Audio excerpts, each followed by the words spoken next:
My name is Angela Funovits, and I'm a professional mentalist. I grew up as a small town girl. I had this huge interest in magic. My other dream was to become a doctor, and I was able to become both. The nurses that I work with joke that the Angela that's on stage is just my evil twin. I get to do things that are daring, that are dangerous, and I get to lie on purpose and get away with it. Medicine can have some similarities with magic. Patients come in and they are very much afraid of the unknown. One of the most powerful things that I can do is to build and establish a certain trust with a patient. It's the same thing that I have to do on stage. People have to trust you before they're gonna let you fool them. This med school graduate specializes in dermatology, but can she get underneath Penn and Teller's skin with this next trick? Please welcome Angela Funovits.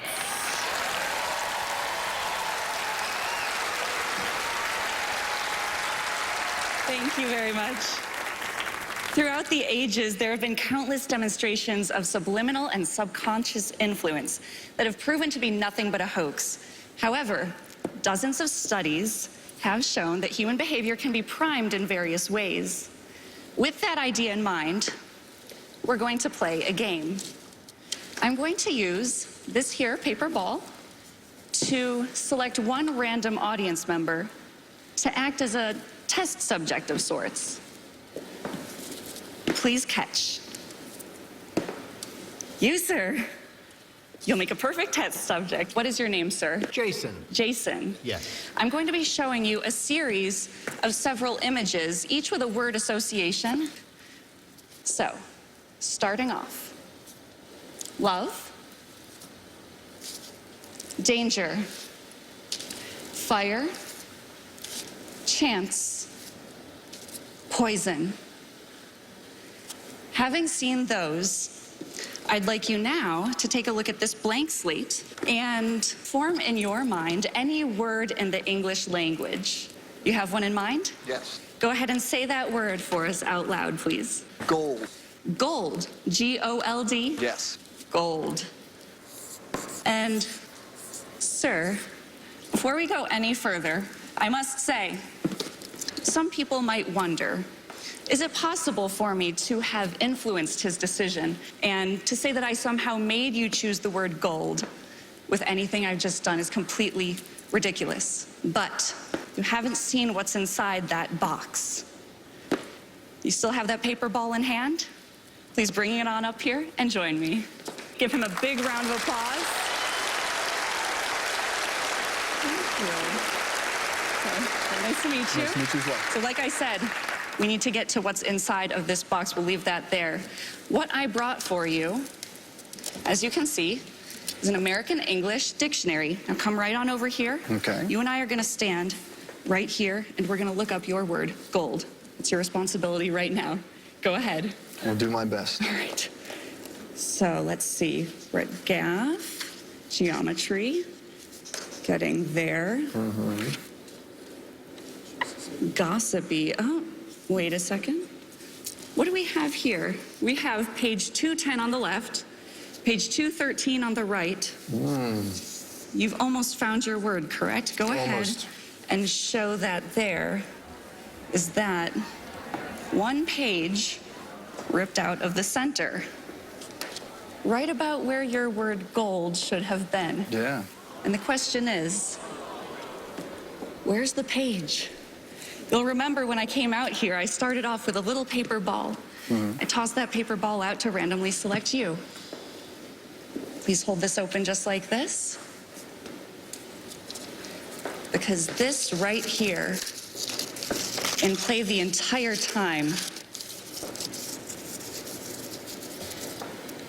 is that your word? That's gold.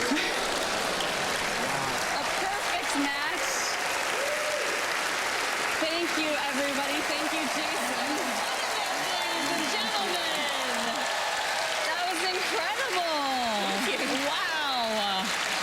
Also, med school, and magician. And magician, yes. And you sort of always, even as a child, had both in mind? Yes, I actually did. When I was 10 years old, I actually wrote an autobiography. It was a class assignment, and one of the topics was, what do you want to be when you grow up? And I wrote on that page, I want to either be a doctor or a magician. Turns out I ended up becoming both. I found that book a couple of years ago, and it was really a beautiful thing. That is so great. And do you ever get confused and do one when you're supposed to be doing the other? Hopefully not at the very dangerous situations. That's true. Well, if you could make a mole disappear, that'd be pretty good. There you go. Fantastic. All right, well, let's check in with Penn and Teller. Penn, Teller. Oh, my goodness. Hello. Angela, good to see you again. We know her. see you, too. We've seen her before. Good to see her. You know, this kind of trick, I want to talk about how you didn't do it. A trick like this is usually done with what's called pre-show work. And pre-show work means you do something with someone in the audience that is a real trick for them, but that the rest of the audience doesn't see. And then you call on that person and have them, are you thinking of a word? And what you mean is you're thinking of the word that we had you pick before. None of the rest of the audience knows that. That's called pre-show work. And it's one of the absolute rules we have on Fool Us, that you're not allowed to do pre-show work. So you've done a trick that would be amazing with pre-show work and is much more amazing without pre-show work, which you did not do. So the trick you had to do right here, one of the amazing parts of it is that everything that had to be done was done right here on stage, crystal clear, and we just didn't see it. And what I want to talk about is women in magic who are, it's a very, very rare thing, and I'm so glad it's starting to happen more, but you're really suffering for your art. You're wearing those high heels, and I have worn heels in a magic trick that are very, very high, and I know how much those hurt. And you're willing to suffer for your art, and I appreciate that. And there's also someone else who you work closely with who's also willing to suffer for his or her art. Is that correct? That is absolutely correct. You know what I'm talking about? I know exactly what you're talking about. You know what I'm talking about. I don't know what you're talking about. What are you talking about? We're talking about her great trick. Okay, so wait, so you know what he's... Oh, I should have gone to med school. All right. So you're confident they know how you did the trick? Absolutely. And that I won't be able to sleep tonight. Absolutely. All right. Ladies and gentlemen, Angela